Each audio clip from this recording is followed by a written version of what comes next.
Efendim buradan Çin'e ne söylemek istersiniz?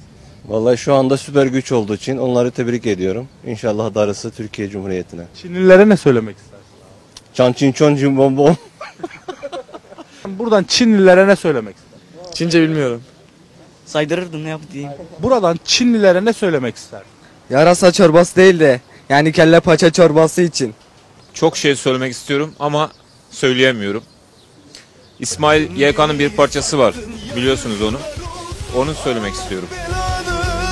Küfür edesim var ama serbest mi küfür?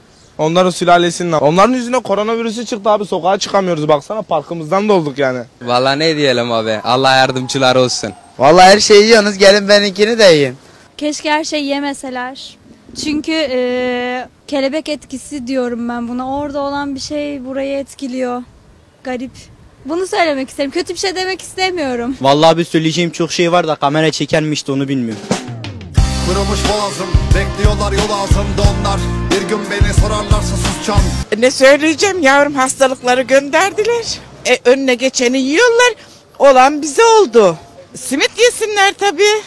Ama hastalıkları bulaştırdılar. Ondan sonra çekiliyorlar bir kenara. Olan bize oluyor. Görünmez. Zaten onların hepsi korona. Virüs onlar. Çin'in geneli virüs. Çinlilere ne söylemek istersiniz? Müslümanlığa davet ediyorum onları ya. Yani biraz temiz olsunlar. Yenebilecek şeyleri yesinler. Yılan balığı yesinler. Yok ya, yılandan falan uzak dursunlar. En azından yedikleri yemekleri pişirsinler yani. Öncelikle hastalığı onlar yaydı. Bundan dolayı yani ilk önce tedbiri almaları lazımdı ki buralara kadar ilerlememesi lazımdı. Yani bu kadar. Çin'i boş ver, söylemeyeyim, şimdi televizyonum kapanır. Çinli dünyaya bir zarar. Zarar yani, işte Allah yardım etsin. Çinli benim dükkana geçerse bir daha çıkamaz. İlk defa böyle bir Çin malından gerçek çıktı. Şeker bulamıyoruz. Şöyle söyleyeyim, şimdi Çinliler bizim hayatımızın her alanında var. Bu tarihten sonra artık ölümümüzde bile yazacak yani. Hani tabutumuzda yazacak Made in China. İşte cesedimizin üzerine bile yazacaklar Made in China diye. Sarı mikrofon sorar da biz cevaplamaz mıyız? Teşekkür ederim. Abi. Fazla tutmasan. Tamam. Abi buradan Çinlilere ne söylemek istersin? Valla Çin'in fazla yaklaştırmasın sana zahmet. Çin'in alakası yok biliyorsunuz, yani küresel bir, yani bu laboratuvar ortamında yetiştirilmiş bir mikrop, bilerek yapılmış. Kendi kazdıkları kendi kuyuya da düştü. Bunlar kendi dünya düzenini değiştirmeye çalışan devletler yani. Bu belli bir şey yani. Yoksa faredenmiş, yarasadanmış falan fistan hikaye bunlar. Yani bunu herkes biliyor. Allah belalarını versin. Yani bizim yediğimiz şeyleri kendileri yemiyor. Yani çıkarttılar. Allah vermiş pırasa, yenir mi hiç yarasa? Hiçbir şey yemesinler. Hayvan yemesinler. Yerlerse bile pişirip yesinler. Niye böyle şeyler yiyorlar ki? Anlamıyorum onları. Kendine Allah belalarını versin. Başka bir şey diyemiyoruz. Allah belasını versin, bu kadar derim. Onların koyayım. Çin Seddi'ni yaptılar. Bir daha yapmak zorunda bırakmasınlar. Allah belalarını versin. Başka bir şey demiyorum. Çünkü pis şeyler yiyorlar. Fare yiyorlarmış. Şimdi onun aşısı bilmiyorum. Yok herhalde. Siz ne söylemek istersiniz? Bütün dünyaya mal ettiler. Yoksa bizim yoktu hiçbir şeyimiz. Buradan Çinlilere ne söylemek istersin?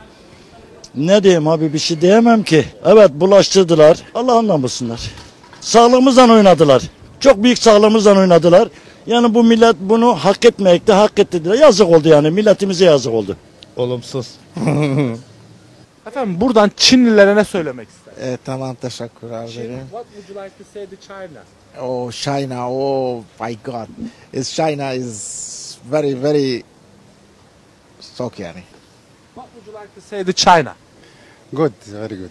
Vallahi buradan Çinlilere vahşi olmamasını, temiz olmalarını söylerim sadece. Önüne geleni yemesinler. Allah belalarını versin. Ne diyeyim Çinlilere de. Her şeyi yiyorlar. Yedikleri şeyden bu mikrop yayıldı. Öyle biliyoruz. Yarasadan diye söylendi.